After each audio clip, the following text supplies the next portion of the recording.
कभी यह धरती 7 रंगों की एक जीवित पेंटिंग थी। हर सुबह सूरज की किरणें जब पेड़ों से टकराती तो पत्तों पर हरे रंग की हंसी झरती। नदियां नीले गीत गाती, फूलों के चेहरे पर लाल शर्म झलकती और बच्चों के कपड़ों में पीला उल्लास। पर एक दिन सब रंग सो गए। आसमान राखसा धूसर हो गया, फूल काले सफेद सपनों में खो गए। निंदी, नींद की आत्मा, जो हर रात बच्चों के सपनों में रंग बिखेरती थी, उसने सबसे पहले महसूस किया कि कुछ बहुत गलत हो रहा है। वो जब सपनों के लोक में पहुंची तो देखा सारे रंगों की आत्माएं गायब हैं। वहां सिर्फ एक अंधेरा था जो ठंडी सांसें ले रहा था। उस अंधेरे के भीतर से एक आवाज आई, रंग अब मेरे हैं, क्योंकि इंसानों ने उनकी कद्र करना छोड़ दिया। वो था रंग राक्षस, जो कभी सौंदर्य का रक्षक था, पर अहंकार ने उसे अंधकार में बदल दिया था। वो बोला, जब लोग सिर्फ स्वार्थ का रंग चुनते हैं तो मैं बाकी सब रंगों को कैद कर लेता हूँ। निंदी ने कांपते स्वर में कहा, पर बिना रंगों के तो जीवन अधूरा हो जाएगा। राक्षस हंसा, तो हो जाए अधूरा, और धरती पर फैल गया अंधकार। सपनों की देवी निंदी जानती थी कि अब एक ही प्राणी है जो सातों रंगों को मुक्त करा सकता है, बॉल गणेश, जो 7 जादुई गेंदों का स्वामी था। हर गेंद में एक शक्ति थी, साहस, प्रेम, ज्ञान, करुणा, आशा, सृजन और विश्वास। निंदी ने अपने नीले तारों से बना मार्ग पार किया और पहुंच गई गोलक लोक, जहां बॉल गणेश ध्यान में बैठा था। वो एक शांत योद्धा था। उसके चारों ओर तैर रही थी 7 चमकती गेंदें। उसने निंदी को देखा और कहा, रंग फीके पड़ गए हैं, है ना? निंदी की आंखों में आंसू भर आए। हाँ गणेश, रंग राक्षस ने उन्हें अपने अंधेरे में बांध लिया है। दुनिया बेनूर हो गई है। गणेश ने आंखें बंद की और हवा में बारीक रोशनी की लहर उठी। हर रंग एक भावना है। जब तक मनुष्य में वह भावना जीवित है, रंग वापस आ सकते हैं। निंदी बोली, तो हमें उन्हें खोज निकालना होगा। गणेश मुस्कुराया, 7 रंग, 7 यात्राएं। चलो आरंभ करते हैं। पहली यात्रा उन्हें लाल पर्वतों के वन में ले गई।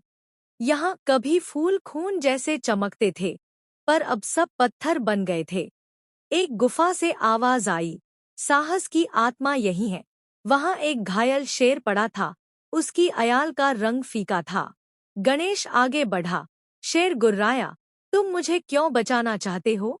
अब कोई रंग नहीं बचा। गणेश ने कहा, जब तक डर है, साहस की जरूरत है। वो शेर की आंखों में देखता है और उसकी लाल गेंद चमकने लगती है। गेंद से आग निकलती है जो जंगल में फैल जाती है और हर फूल फिर से लाल हो उठता है। लाल रंग लौट आया। दूसरी यात्रा एक पुराने शहर में थी जहां कभी बच्चे हंसा करते थे। अब सबकी आंखों में धूल थी और चेहरों पर उदासी। निंदी ने एक छोटे बच्चे से पूछा, तुम क्यों नहीं मुस्कुराते? बच्चा बोला, क्योंकि अब सूरज ही नहीं निकलता। गणेश ने अपनी दूसरी गेंद उठाई, वह पीली थी।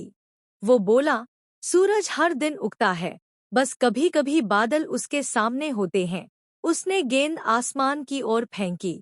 गेंद फटकर हजारों छोटे सूरज बन गई और हर बच्चे के दिल में एक किरण उतर गई। शहर में फिर से हंसी लौट आई। पीला रंग जग उठा। तीसरी यात्रा उन्हें एक उजड़े जंगल में ले गई। पेड़ सूखे, नदियां रोकी गई और पक्षियों की जगह सन्नाटा था। वहां एक विशाल वृक्ष का ठूंठ पड़ा था। निंदी ने आंखें बंद की और कहा, हर पत्ता एक सांस था जो हमने छीनी। गणेश ने तीसरी गेंद उठाई, हरे प्रकाश से भरी। वो मिट्टी में झुका, गेंद को जमीन में दबाया। अचानक धरती कांपी और नए अंकुर फूट पड़े। नदियां बह चलीं, हवा में खुशबू घुल गई। पेड़ों की आत्माएं बोली, धन्यवाद, हमारे रंग को फिर जगाने वाले। हरा रंग लौट आया। अब यात्रा उन्हें नीले महासागर तक लाई। यहाँ जल मुरझाया हुआ था और तरंगे रो रही थी। गणेश ने अपनी नीली गेंद उठाई, पर वह बुझी हुई थी। निंदी ने पूछा, क्यों नहीं जल रही? गणेश बोला, क्योंकि ज्ञान सिर्फ शक्ति नहीं, आत्मसत्य भी है। मुझे पहले अपने भीतर का अंधकार देखना होगा। वो ध्यान में बैठ गया। रंग राक्षस ने भ्रम दिखाया, उसकी असफलताएं, उसका क्रोध, उसकी गलतियां। पर गणेश शांत रहा। मैं अंधकार को स्वीकार करता हूँ, क्योंकि बिना अंधकार के प्रकाश अधूरा है। गेंद चमक उठी और सागर फिर नीला हो गया। नीला रंग वापस आया। अगली यात्रा सबसे कठिन थी। यह गुफा अंधकार में लिपटी थी, जहां निंदी की नींद भी कांप उठी।